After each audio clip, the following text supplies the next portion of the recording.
This is my first approach to a brand that I've been wanting to try for a very, very long time.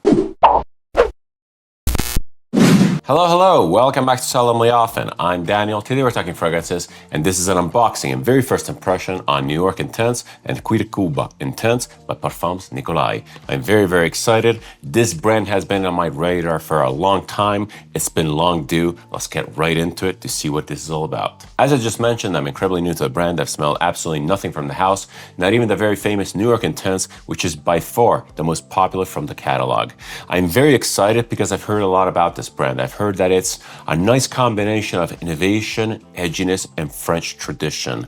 Actually, I didn't even know that the brand was so old. Well, not super old. It's not like Guerlain, and we'll get to that in a sec. But I was expecting the brand to be a lot newer than it is. And indeed, not only she's the niece of Jean-Paul Guerlain, but also the granddaughter of Pierre Guerlain. So yes, we have some legacy. There's a lot of heritage. I have high expectations. Guerlain is one of those houses that I really, really respect, but they don't necessarily speak my language. The fragrances are incredibly perfumey, incredibly traditionally French. Again, beautiful fragrances, absolutely incredibly well made, but they're not necessarily super evocative to me. I'm really hoping that Nicolai has that little sparkle that I'm looking for in the Guerlain releases. But back to my two purchases. Why did I even purchase these two? Why did I even purchase a Nicolai? Blind buy them at that, especially given the fact that there's a relatively high possibility that I will not be in love with these two, especially given the heritage, especially given the pedigree. Well, it's because I'm open-minded. I really want to try stuff, and these are actually offered at a surprisingly good price at discounters. And Nicolai is one of those brands that at discounters can be purchased for extremely cheap, especially compared to retail prices, especially considering the assumed high quality that these things offer. For my first fragrance, I decided to go very, very safe. I just wanted like the best from the brand, the most highly acclaimed, and I got New York Intense.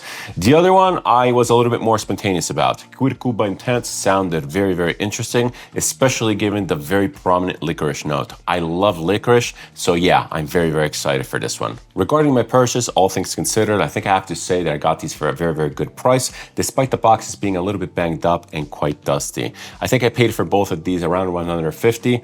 The New York Intense was about 90. This other one here was about 70. But if you were to purchase them together, you would get a little bit of a rebate, which kind of rounded off for about 150. This is an extremely good price, especially considering that these are two 100 ml bottles, and especially considering the fact that these, again, are assumingly very, very high quality. Before cracking open the boxes, I just want to set the expectations for the video. I'll be unboxing these, I'll be talking about the presentation, talking about the bottles, then I'll be spraying these on paper first, giving my first impressions, then I'll be moving to skin, continuing my first impressions, but I will not go further than that. I just want to keep this video an unboxing and first impressions, and I'll eventually be bringing you a review for both of these. One thing that stands out right away is the difference in packaging. This is actually kind of annoying, especially considered that these two fragrances were released the same year. Maybe one is a new old stock, the other one seems definitely more modern. The New York Intense is clearly taking inspiration from the Apple packaging. You have this little pull tab here to really unbox the fragrance, to really release the seal. I think it's a nice touch. The box for New York Intense overall feels very, very modern, yet classical at the same time. I say we start off with the New York Intense because I'm very curious. I want to see what this is all about. All right. Let's pull the seal, which kind of broke on me, but let's just do it anyway. And let's see what this is all about inside. Box feels sturdy. Inside we have a little pamphlet here. This is in French, also in English, and it says, "In this precious case, your perfume is protected from light, perfume's worst enemy. The case can be reused as the foam is removable and both can be recycled." Great stuff. There's a little bit more information. We're not going to get into this right now. I don't have time. The bottle looks really, really nice. Wow. I have to say, I'm kind of impressed. Let's pull this out. Quite stiff. Yeah, the bottle is super nice. The glass is really, really transparent off the bat. There's a nice engraving on the bottom. Oh, wow, the bottle has a nice shape. Has this like concave front. Very, very interesting. I like it. It's very classy overall, classy and traditional, yet it has this, I don't know, it has this refined look that kind of screams modern. I like it a lot. Even the label on the back is reflective. Everything has a lot of attention to detail. Great stuff. All right, cap is plastic and kind of metal. It snaps onto the bottle. Fairly solid, not the greatest. It kind of reminds me of the caps from Per Monte Carlo. On top you have a little bit of an engraving with an N. It feels okay, it's not too heavy, it doesn't feel super solid, but it snaps onto the bottle in a very reassuring manner, at the very least. All right, I think that's about it. Let's give it a spray. New York Intense. I'm very curious. I'm super curious because, again, this is a revised version of a fragrance that came out in 1989. All right, here we go. And by the way, hilariously, the reason why I actually ended up purchasing these is because I was talking to my buddy Mo from the channel Sense for Thought on Instagram, and he happened to mention that apparently the dry down for New York Intense is actually fairly similar to the one by Roja Diaghilev. And I was super intrigued because he gave me a sample of Roja Diaghilev, actually a travel size, when I went to visit him in London, and I'm absolutely enamored by that scent. It's just so good, so regal, so complex. So when he mentioned that the dry down for this could be slightly similar, I was super intrigued. I looked up the price, it was cheap enough, I was like, the hell with it, I'll just try it, I'll unbox it on the channel, eventually I'll review it, and we'll take it from there. Oh, by the way, I forgot to mention that the atomizer is actually pretty good. Nice atomizer, wow, sprays really nice. All right, New York Intense. Off the bat, vintage. It smells vintage, it smells powerful, very good. There's a lot of citruses in the opening. It smells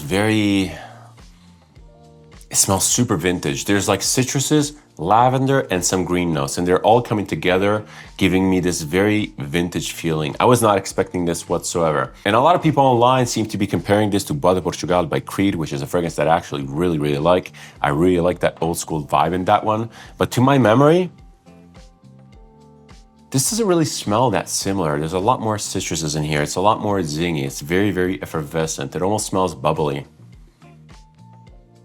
I'm not really sure how long these very prominent citruses will hang on for, but it doesn't remind me of Bois de Portugal at all. That one there might have a little bit of a citrus note, but it serves more to add sparkle, to add lift to the fragrance. It immediately phases off and the scent transitions into this beautiful powdery woody thing.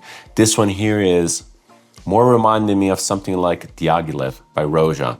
Again, don't stone me for this, but it's remarkably similar in the juiciness, in the juicy department. It's also reminding me a little bit of Francesca Bianchi's Etruscan Water, but that one there has a sweet molasses honey density that this fragrance definitely does not have. It smells powerful, but it's much more airy, has a lot more push. There's something in here which is giving a distinct vintage feeling. It's probably some sort of floral combined with maybe oak moss or some sort of mossiness. It's very cohesive. It almost smells like, again, like a vintage fragrance. I'm not necessarily sure what, because I'm not that versed in vintage perfumery, but it's traditional, but it has this weird metallic sparkle about it. Very interesting. I like it. Off the bat, I was expecting something completely different. I was not expecting so much juiciness, so much sweetness from the citruses. I was expecting the citruses, again, to provide some sort of a lift, a little bit of sparkle, but not this. This is very beautiful, and it's actually quite unisex, despite being targeted towards men. I feel that this is very unisex. Unless it dries down to something more masculine, this is really nice. Again, it's as unisex as something like Diaghilev. I feel that they could have the same use case. And maybe I am being biased by Mo and by what he said. Maybe I'm that easy to influence, but this truly reminds me of something like Diaghilev. Again, it's very juicy in the opening. It's so surprising. Maybe on skin, that base, that Bois de Portugal base will really come out. Maybe in the dry down, it really comes out. But as far as the opening goes, really pretty. Very juicy, very zingy, very effervescent. I like this a lot. All right, this is an intense fragrance, by the way. It's filling this room and it's really good. I really like it. Very interesting. I was not expecting this whatsoever. This smells absolutely amazing. All right, I say we move on to the next fragrance. We sprayed that on paper and then we go both on skin. All right, here we go. Let's just unbox the thing. As I said before, the packaging comes across as different. This plastic sleeve here is basically taped down with a seal. And let's see what's in here. This box opens in a little bit of a different way. I'm not really sure how. like this. It's magnetic. And here's the bottle. All right, I think I like the other presentation a little bit more. It's less convoluted. It feels actually more premium despite it being more minimalistic. Cuir Cuba Intense. Again, this should be a very interesting tobacco fragrance with a high pitch licorice note, which is definitely to my liking.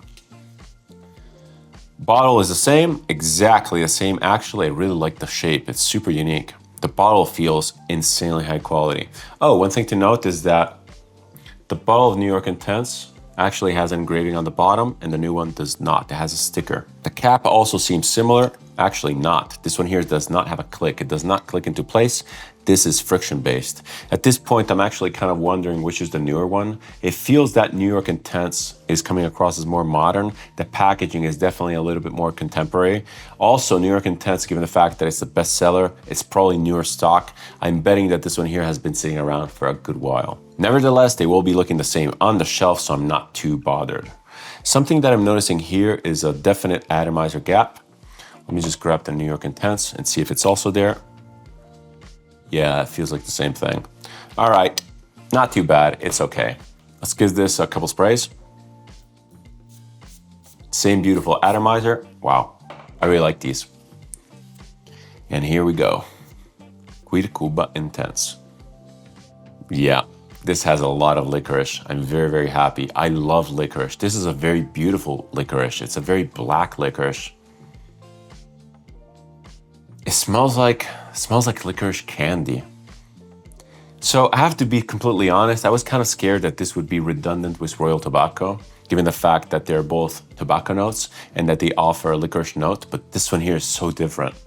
It's not better, it's just very, very different. Even the licorice note itself is completely different. On Royal Tobacco, it comes across as very woody. It's very fibrous. There's a lot of texture in that licorice, and it's very well blended with the smoke. It's very well blended with the incense or whatever's in the back, really pushing the fragrance and giving it a lot of body. This one here is definitely more akin to something like black licorice candy. It smells amazing. I really, really like the smell. It's very, very addicting. Again, I like licorice, so your mileage may vary. This is a strong sample first. Licorice is a very polarizing note, and this one here is incredibly strong, very, very straightforward. I'm not even getting much tobacco and even leather. I mean, the fragrance is called Cuir Cuba. I'm not getting leather whatsoever. Maybe on skin, on the dry down, I'm not getting anything off strip. Right now, off strip, off paper, it's a pure black licorice scent, which just comes across as refined. Very, very beautiful, very elegant. And it's weird because I just said elegant, I just said classy, I said refined, but it doesn't indeed smell like licorice candy. But it has this well-manufactured tone to it. It's just very, very confident in what it is. I'm actually really liking the smell of this. It's totally my jazz, but I'm also kind of picking up on the fact that unfortunately it might have poor longevity. It's very airy. It feels like this would fall off a cliff very, very fast. Well, it's interesting. It's unique. I have nothing else in my collection that smells like this. So yeah, for me, right now, it's a pass, but I think that we have to go on skin. So let's go back to New York Intense and let's spray it on skin. It's good, 2 good sprays. Wow, the opening is incredibly noticeable. It's very much almost room filling. It's very, very potent. And again, it gives me the same vibe, the same mood as Diaghilev. It opens up citrusy, juicy, fruity, sweet, very, very intense, very, very powerful and radiant. On skin, there's already a massive difference that I can easily detect. There's a lot more greenery in the scent. There's a lot more mossiness, which is really surfacing from the base of the scent, really filling in the gaps. It smells a lot more adult. It smells a lot more masculine. Again, I can't stress enough how surprised I am from the scent profile. New York, I'm not really sure why it's even called New York. I was expecting something more, maybe more powdery, maybe more woody, maybe more dry. This is extremely sweet, extremely juicy. And again, it's not sweet in a gourmand way. It's sweet in a freshly juiced citrus way. It smells absolutely incredible. It smells way more vintage than I was expecting. It doesn't really smell like Bois de Portugal at all though. Yeah, I'm definitely not getting anything from Bois de Portugal. I'm not getting anything of that powdery woodiness. This is, again, it might be early stages. This scent might be evolving a lot, but this is very vintage in a Roja way. It's very vintage in a British way, in a Clive Christian way, maybe even in a Penalians way. It does not smell like a Creed, or at least the experiences that I have with Creed. It does not smell that bro modern sort of fragrance. And I'm not diminishing Creed whatsoever. They have a very distinct DNA. They have a very distinct presence. This does not smell like that at all. It smells a lot more like a vintage Guerlain. And again, it might be due to the fact that they're related. It might be due to the fact that Parfums de Nicolai had a lot of influence from Guerlain, but it smells like Mitsuko. It smells like one of those vintage Guerlains like that. Yup, I can confirm that on skin, it's absolutely gorgeous. It's even better than on paper. It's really filling in. There's a lot of details, a lot of density. There's a lot to uncover. This is truly excellent perfumery. And I can say with fairly good confidence that the fragrance, unless it takes a nosedive out of nowhere unexpectedly, will be an absolute banger. And I'm not saying that it's underrated because many people love this and appreciate this. It is, after all, the bestseller from the house, but it is still kind of overlooked in modern fragrance space. Not many people are talking about this. And it's maybe due to the fact that it comes across as distinctly vintage. It's a vintage fragrance at heart, and the way it's constructed, I like it. Very, very good. I'm happy I got this. This will maybe put the brakes on my Diaghilev purchase, which is impending. It will eventually happen, but this one here might satisfy me just as much for a little bit until I eventually pull the trigger on the Roja. All right, let's move on to Cuir Cuba Intense. I'm very interested to see how this develops on skin because although absolutely beautiful on paper, it did smell a little bit thin. It smelled like it didn't really have much backbone. Let's give it a couple sprays or 3. And by the way, if you're wondering, I just have a nasty burn from something I cooked yesterday, so no fears. All right, Cuir Cuba Intense. Already in the air, way less potent than New York Intense, but beauty's in the subtlety. Yup, still a very prominent licorice note, the same black licorice that was on paper, but it's actually coming across as less prominent than before. It's less intense because there's a very distinct mintiness, which is also really pushing through the fragrance. It feels like it's bubbling up from the base. It feels like it's really pushing the fragrance and giving it a lot of diffusion. It's kind of reminding me in a very vague way of the mint note in something like Melfushuni's Notte di Viaggio No. 2, Shukran. That fragrance has probably the best mint note I've ever smelled, the best sweet mint note I've smelled.